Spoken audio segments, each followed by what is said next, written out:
بسم الله الرحمن الرحيم. أعزائي المشاهدين، أهلا وسهلا بكم في حلقة جديدة من قناة محمد الحمراوي لصيانة الأجهزة المنزلية. النهاردة إن شاء الله بإذن الله هنتعلم حاجة جديدة في الفيديو بتاعنا بتاع النهاردة إن شاء الله بإذن الله. طبعا الحلة اللي قدام حضراتكم دي حلة بتاعت غسالة زانوسي 7 كيلو. زي ما حضراتكم شايفين كده شكل الحلة عامل إزاي. طبعا ده الحلة دي كده زي ما حضراتكم شايفين دي كمان بعد جزء كبير من النظافة. طبعا العميل مش بيستخدم او ما بيعملش دورة خل للغسالة، فبالتالي ده حاجات مسحوق وحاجات بتتراكم لمدة سنوات، وده طبعا غلط لانه بيبوظ الصليبة وبيخلي شكل الحلة زي ما حضراتكم شايفين كده. فاحنا الصليبة دي فيها مشكلة يا جماعة، فالنهاردة ان شاء الله هنتعلم ازاي نفك الصليبة دي بكل سهولة، وبحيث المسامير ما تتقطمش مننا والغسالة تطلع الصليبة تطلع معانا بدون دق. طبعا هنستخدم النهاردة هيتر زي ده او سخان. هنسخن على المسامير الاول كده من الجزء ده، يعني المسمار موجود هنا، فاحنا هنسخن على الجزء ده كده زي ما حضراتكم شايفين. وبعد كده بنجيب طبعا المسمار ده نجمة، بنجيب لقمة كده نجمة كده زي ما حضراتكم شايفين. النجمة دي مقاسها 40، وبالمفتاح بتاعنا هنبتدي بعد التسخين نفك المسامير دي. فواحدة واحدة معاكم النهاردة ان شاء الله بإذن الله هنتعلم. ده كده طبعا شغلنا الهيتر، بنبتدي ان احنا نسخن على المسمار زي ما حضراتكم شايفين كده. يسخن بس كده علشان الجنزرة اللي فيه تفك. لو احنا ما عندناش لمبة يبقى متوفر معانا هيتر زي ده كده، هيساعدنا كتير في ان المسمار يفك معانا بكل سهولة.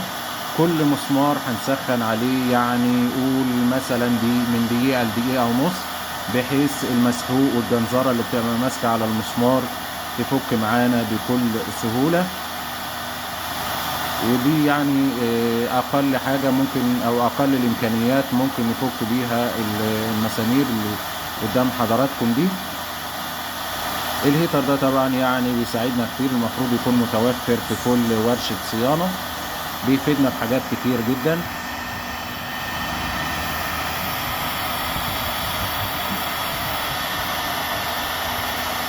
طبعا ده كفاية قوي قوي يعني على المسمار.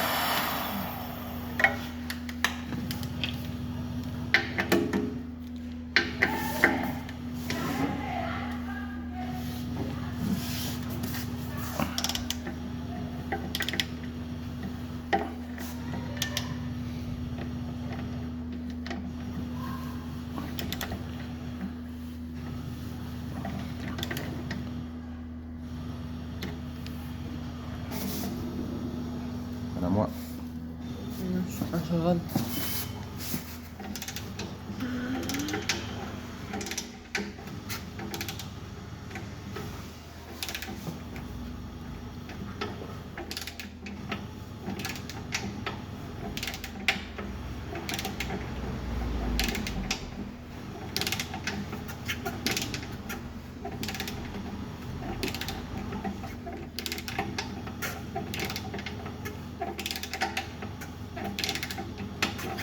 طبعا المسمار بيفك معانا بكل سهولة زي ما حضراتكم شايفين، بدون دق ولا اي تلف في الجزء ده في الحلة. زي ما حضراتكم شايفين كده المسمار بفكه، بس ما بفكهوش للاخر علشان افك كمان اللي بعد منه. صور نفسك. ده المسمار التاني برضو زي ما حضراتكم شايفين. هات المسمار كده، بص المسمار يعني فيه كمية مسحوق. نبتدي ننظف المسمار كده.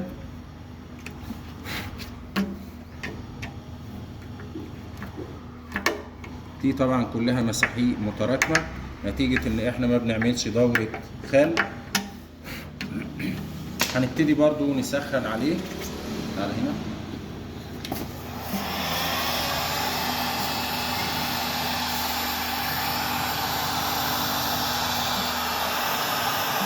احنا طبعا لما نيجي نسخن ما بنسخنش من فوق كده، احنا بنسخن في الجزء ده اللي بيبقى بايت فيه المسمار في الصليبة.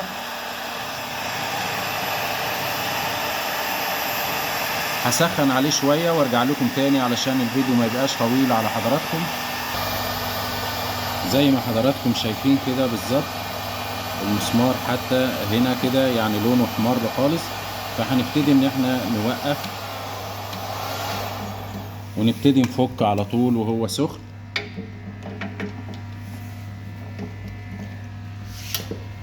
زي ما حضراتكم شايفين بيبتدي المسمار يفك معايا بكل سهولة بدون اي دق وبدون او باقل الامكانيات.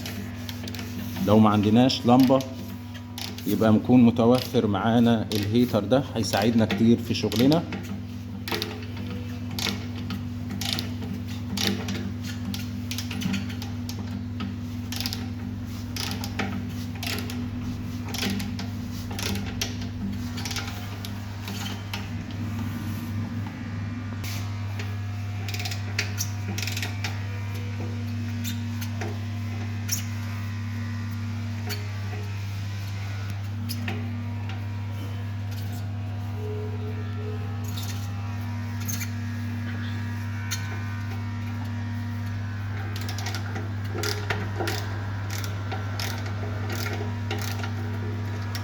طبعا شكل المسمار بعد ما خرج معانا سليم جدا، هنستخدمه في الصليبة التانية.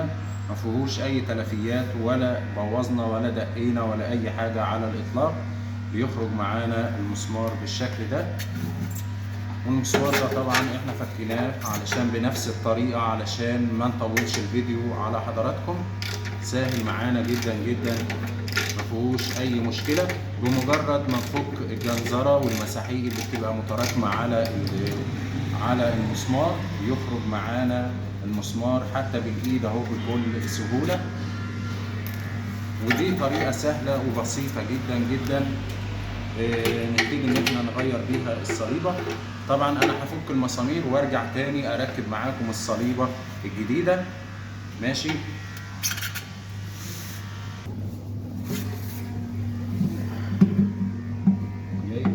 جاي.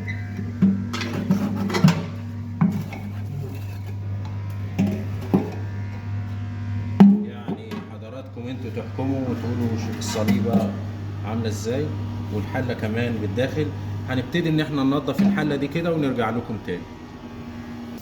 طبعا الحلة دي هتتنضف معانا بضغط مية بالمكنة كده. هيتنضف معانا، هتنضف معانا بقدر الامكان. وده طبعا احنا بننضف كل الغسالات اللي بتجيلنا من الداخل بالطريقة دي زي ما حضراتكم هتشوفوا دلوقتي. بس طبعا مش هيبان كتير علشان المكنة بتشتغل بتعمل صوت عالي زي ما حضراتكم شايفين كده. فهننضف الحلة ونرجع لكم تاني. ودي طبعا الحلة بعد ما نضفناها زي ما حضراتكم شايفين كده بالظبط.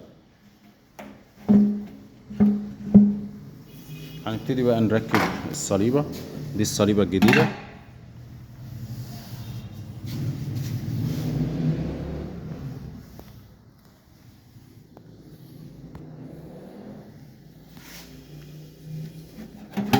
هتركب بنفس الطريقة اللي فكينا بيها. انا طبعا علشان انا اللي بصور مفيش حد معايا، فانا هركب الصليبة بنفس الطريقة. بتتثبت بالثلاث مسامير اللي احنا مفكناهم، بس نراعي ان احنا نظبط فتحة المسمار على قصاد الفتحة بتاعت الحلة بالشكل ده، ما تبقاش مرحلة كده او كده. زي ما حضراتكم شايفين لازم تكون بالشكل ده علشان المسمار ما يركبش معانا سن غلط او الصليبة معانا تكون ملوحة. ودي شكل الحلة طبعا بعد ما غسلناها ونضفناها، وحضراتكم طبعا شفتوها قبل الغسيل ودلوقتي.